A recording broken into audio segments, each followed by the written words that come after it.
Bonjour à toi. Aujourd'hui, nous allons regarder la divisibilité par 6 et par 9. Alors, je vais regarder par 6 en premier, ensuite par 9, quel genre de chiffres sont divisibles par ceux-ci, et ensuite, je vais faire des exemples. Alors, ce qui est important de te rappeler, c'est que lorsqu'un nombre est divisible par 6, c'est qu'il est aussi divisible par 2 et 3. Un petit rappel, un nombre qui est divisible par 2, c'est un nombre pair. Et un nombre qui est divisible par 3, c'est que la somme des chiffres qui le composent se divise par 3. Si tu ne te souviens pas ce qu'est la divisibilité par 2 et par 3, je te suggère d'aller voir mon autre capsule qui en parle. Alors, si le nombre que tu as est divisible par 2 et 3, il va donc automatiquement aussi être divisible par 6. Exemple, j'ai 864. Alors, j'ai 4 ici aux unités, donc c'est un chiffre pair. Je sais qu'il peut donc se diviser par 2. Et si j'additionne 8 plus 6 plus 4, ça me donne 18. Et 18, je peux le diviser par 3, ça égale 6. Donc, je suis capable de dire, donc 864 est divisible par 2, est divisible par 3 et est divisible par 6. Lorsque je veux savoir si un nombre est divisible par 9, je dois vérifier la somme des chiffres si je peux le diviser par 9. Donc, un peu comme lorsqu'on divise, on travaille la divisibilité par 3. Si la somme des chiffres qui le composent se divise par 9, je vais donc pouvoir dire qu'il est divisible par 9. Donc, je dois faire 4 plus 6 plus 8. Alors, 468, si je fais l'addition de chacun de ces chiffres, ça me donne la somme de 18. Je sais que 18, je peux le diviser par 9. 18 divisé par 9 me donne 2. Donc, je suis capable de dire que 468 est divisible par 9. Attention, parfois, certains nombres peuvent être divisibles par 6 et par 9, ainsi que par 2 et par 3. Donc, il faut vraiment bien observer et essayer toutes les possibilités au niveau de la divisibilité. Tu vas voir dans mon exemple, moi je me suis surtout concentrée par 6 et par 9 puisque j'ai déjà une capsule qui parle de d'autres divisibilités. Alors souvent on a des petits tableaux comme ça à cocher où nous avons des nombres et je veux savoir est-ce qu'il est divisible par 6, par 9 ou les deux.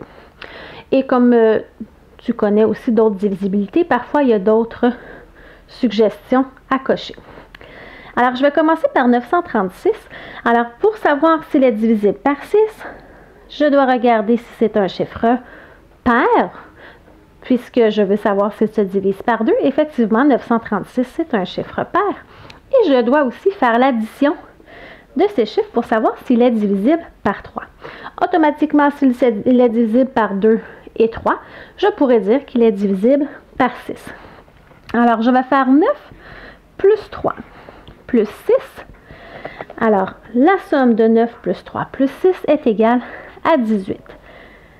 Donc, 18, je peux le diviser par 3 puisque 18 divisé par 3 égale 6. Donc, je peux dire qu'il est divisible par 6.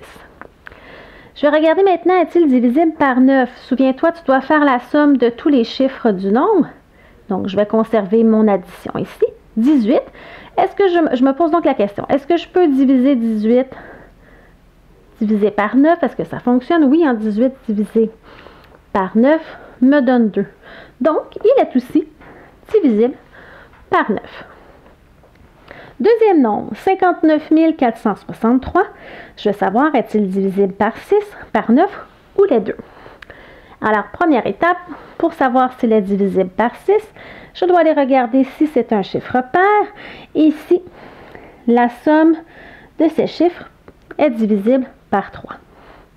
Donc, je m'en vais voir les unités pour savoir si c'est un chiffre pair. Malheureusement, c'est un chiffre impair. Donc, je ne peux pas le diviser par 2. Donc, automatiquement, il n'est pas divisible par 6. Donc, je ne peux pas dire, malheureusement, que 59 463 est divisible par 6. Je ne peux pas. Donc, je laisse cette case-ci vierge. Je vais aller voir maintenant s'il est divisible par 9. Souviens-toi, divisible par 9, c'est que je fais l'addition de tous les chiffres. Alors, je vais faire 5 plus 9 plus 4 plus 6 plus 3. Si j'additionne tous ces chiffres, je vais arriver au nombre 27. Je sais que 27, je peux le diviser par 9 puisque je connais 27 divisé par 9 égale 3. Donc, je suis capable de dire maintenant qu'il est divisible par 9. Alors, utilise les différentes stratégies pour t'aider avec la divisibilité par 6 et par 9. Et bien sûr, aie en tête aussi la divisibilité par 2 et 3 pour t'aider avec le 6, la divisibilité par 6. Alors, n'oublie pas d'aimer cette publication et de t'abonner à ma chaîne YouTube.